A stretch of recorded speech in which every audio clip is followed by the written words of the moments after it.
دامادم مست کلندر سکھی شہباز کلندر دامادم مست کلندر دامادم مست علی کلندر دم دم کے دامادم اندر مست کلندر. یہ صوفیانہ کلام جو برسوں سے دلوں کو گرما رہا ہے، آج ہم ذکر کریں گے اسی مرد قلندر کا صوفیانہ روایت کے ساتھ. اپنے وعدے کے مطابق ہم اس واقعہ کا بھی ذکر کریں گے کہ حضرت لال شہباز قلندر رحمۃ اللہ علیہ نے شادی نہیں کی. عام طور پر قلندر شادیاں نہیں کرتے. ان کے عرس کے موقع پر بہت دھوم دھام سے مہندی آتی ہے. تو آئیے ہم سفر کو آگے کی طرف بڑھاتے ہیں. ہر قلندر ولی ہوتا ہے، مگر ہر ولی قلندر نہیں ہوتا. آپ کا نام حضرت شیر خدا علی کرم اللہ وجہہ کے حسب منشا محمد عثمان ہے. ماں باپ نے آپ کا نام محمد عثمان رکھا. لال، سخی، شہباز، یہ سب القاب آپ کے نام کے ساتھ جڑتے گئے. اس کا بھی ذکر کریں گے. آپ کے والد حضرت سید کبیر رحمۃ اللہ علیہ تھے. بیان کیا جاتا ہے کہ آپ کی ولادت سے پہلے آپ کے والد سید کبیر رحمۃ اللہ علیہ نے ایک خواب دیکھا. وہ خواب میں دیکھتے ہیں کہ قلندروں کی ایک ٹولی آئی ہے جو دف بجا رہی ہے اور گا رہی ہے،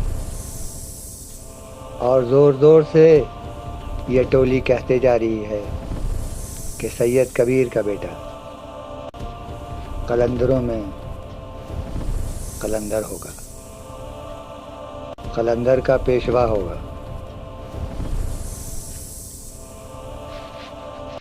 کچھ دنوں کے بعد جب حضرت لال شہباز قلندر رحمۃ اللہ علیہ پیدا ہوئے تو آپ کے والد بزرگوار نے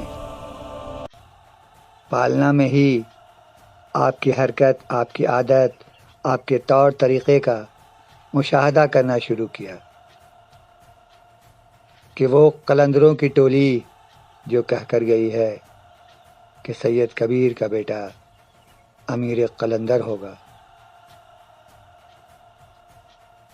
تو یہ خود بذات خود ایک بزرگ تھے. انہوں نے غور سے مشاہدہ کیا اور مشاہدہ کرنے کے بعد انہیں ان کے اندر قلندرانہ رنگ دکھنے لگا. دوسری طرف ان کی والدہ محترمہ کو ایک دن خواب میں ملکہ ولایت، عشق الہی کی شہزادی حضرت رابعہ بصری رحمۃ اللہ علیہ تشریف لائیں اور ان کی والدہ محترمہ سے کہا کہ میں تمہیں یہ بشارت دینے آئی ہوں کہ تمہارا لڑکا اللہ تعالیٰ کا نہایت محبوب اور اللہ پاک کی مخلوق کا نہایت برگزیدہ قلندر ہوگا، اور اس کی ذات سے اللہ پاک اپنے گناہگار بندوں کی توبہ قبول کرے گا. جو گناہگار بندہ اس کی طفیل میں توبہ کرے گا.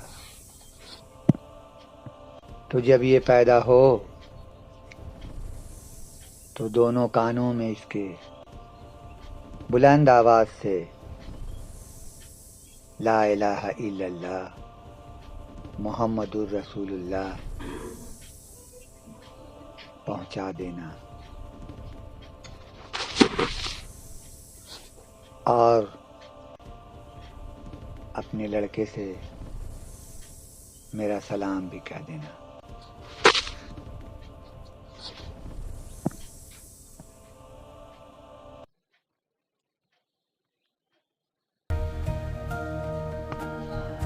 اب ہم اصل موضوع کی طرف آتے ہیں۔ جب حضرت لال شہباز قلندر رحمۃ اللہ علیہ نے سہون شریف میں اپنا ڈیرا جمایا تو یہاں ایک غیر مسلم گھرانے کی ایک لڑکی تھی جو ان کی نہایت ہی عقیدت مند تھی۔ اس کا تعلق کانوگا خاندان سے تھا۔ یہ لوگ عورتوں کی بے پردگی پسند نہیں کرتے تھے۔ ان کی عورتیں ڈولی میں بیٹھ کر جایا کرتی تھیں۔ تو یہ عورت حضرت لال بہادر شہباز قلندر رحمۃ اللہ علیہ کی اتنی زیادہ معتقد تھی کہ کہا جاتا ہے کہ چھت پر سے آپ کو گزرتے ہوئے دیکھا کرتی تھی، مگر اسے شوق تھا کہ آپ کی دیدار کرے۔ آپ کی عادت تھی کہ سر جھکا کر آنا جانا کرتے تھے۔ یہ مرد قلندر تھے، انہیں بھلا عورتوں سے کیا دلچسپی۔ ایک دن ایسا ہوا کہ اس غیر مسلم عورت کی دیوانگی اور چاہت انتہائی درجہ کو پہنچ گئی، اور اس نے دیدار کی چاہت میں اوپر سے چھلانگ لگا دی اور سیدھے حضرت لال شہباز قلندر رحمۃ اللہ علیہ کے قدموں کے پاس جا گری۔ اتنی اونچائی سے گرنے کی وجہ سے وہ عورت نہایت زخمی ہو گئی۔ اس نے صرف ایک نظر حضرت لال شہباز قلندر رحمۃ اللہ علیہ کے رخ زیبا کا دیدار کیا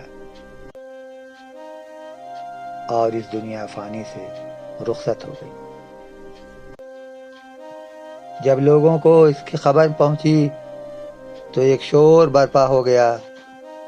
مرنے والی عورت کے رشتہ دار اکٹھا ہو گئے اور اس لاش کو اٹھانے کے لیے حضرت لال شہباز قلندر رحمۃ اللہ علیہ سے اجازت طلب کیا کہ آپ اجازت دیجیے تو اس بد نصیب کو ہم لے جائیں اور اس کی آخری رسومات بھی ادا کر دیں۔ ان لوگوں نے اجازت اس لیے مانگی تھی کہ اس عورت کے مرنے کے بعد اس کی بے پردگی کا سوچتے ہوئے حضرت قلندر رحمۃ اللہ علیہ نے اس کے بدن پر اپنی چادر مبارک ڈال دی تھی، اور یہ بات بھی اس کے خاندان میں شہرت پا چکی تھی کہ یہ عورت حضرت لال شہباز قلندر رحمۃ اللہ علیہ سے بے پناہ عقیدت رکھتی ہے۔ حضرت لال شہباز قلندر رحمۃ اللہ علیہ نے فرمایا کہ اس میں میری اجازت کی ضرورت نہیں ہے، یہ تمہاری امانت ہے، تمہارا دل چاہے جہاں چاہے لے جاؤ۔ حضرت سخی شہباز قلندر رحمۃ اللہ علیہ کے اجازت ملنے کے بعد اس عورت کے رشتہ دار نے اس لاش کو اٹھانے کی کوشش کی، مگر یہ ان کی کوشش ہی رہی، اس میں انہیں کامیابی نہیں ملی۔ انہیں ایسا لگ رہا تھا جیسے زمین نے لاش کو جکڑ لیا ہے۔ لاش اتنی بھاری کیسے ہو سکتی ہے؟ ایک ہلکی پھلکی پھول جیسی عورت کی لاش۔ اس نے دوسرے رشتہ داروں کو بلایا، مگر 20 لوگ مل کر بھی ایک کمزور سی عورت کو اٹھا نہ سکے۔ تو حضرت لال شہباز قلندر رحمۃ اللہ علیہ نے فرمایا کہ تم پورے شہر کے غیر مسلموں کو جمع کر لو تو بھی یہ لاش نہیں اٹھے گی۔ یہ سن کر اس کے خاندان کے لوگوں پر ایک دہشت سی طاری ہو گئی۔ وہ لوگ خوف زدہ ہو گئے۔ ان لوگوں نے پوچھا کہ آخر اس بھاگہین کا اپرادھ کیا ہے؟ اس نے کون سا پاپ کیا ہے؟ اور اس کے خاندان کے بڑے بوڑھے نے حضرت شقی شہباز قلندر رحمۃ اللہ علیہ کے سامنے اپنے دونوں ہاتھ جوڑ دیے۔ حضرت شقی شہباز قلندر رحمۃ اللہ علیہ نے جلال بھرے لہجے میں فرمایا، ثواب و گناہ کی کوئی بات نہیں ہے، اس عورت کے نصیب میں جلنا نہیں لکھا ہوا ہے۔ تو لوگوں نے پوچھا تو پھر ہم کیا کریں؟ حضرت شقی شہباز قلندر رحمۃ اللہ علیہ نے فرمایا، اگر تم لوگ وعدہ کرو کہ اس لاش کو جلاؤ گے نہیں بلکہ دفن کرو گے تو یہ اٹھ جائے گی۔ ان لوگوں نے اس بات کا وعدہ کیا کہ اس عورت کی ارتھی نہیں اٹھائی جائے گی بلکہ جنازہ اٹھے گا اور مسلمانوں کے طور طریقے سے اس کی تجہیز و تکفین کی جائے گی۔ تو ایسا ہی ہوا، اس عورت کی لاش آسانی سے اڑ گئی، اور آپ کی یہ کرامت دیکھ کر اس کے خاندان کے کئی غیر مسلموں نے آپ کے دست مبارک پر بیعت کیا اور ایمان لیا ہے۔ اس جان باز عورت کی مزار آج بھی سہون میں موجود ہے۔ حضرت لال شہباز قلندر رحمۃ اللہ علیہ کا عرس جو 20 شعبان المبارک سے شروع ہوتا ہے اور لگ بھگ پورا مہینہ ہی بھیڑ رہتا ہے، تو اسی جان باز حسینہ کے قبر سے مہندی اٹھتی ہے، اور وہ مہندی اور دوسرے علاقوں سے گزرتی ہوئی حضرت لال شہباز رحمۃ اللہ علیہ کے درگاہ شریف لائی جاتی ہے۔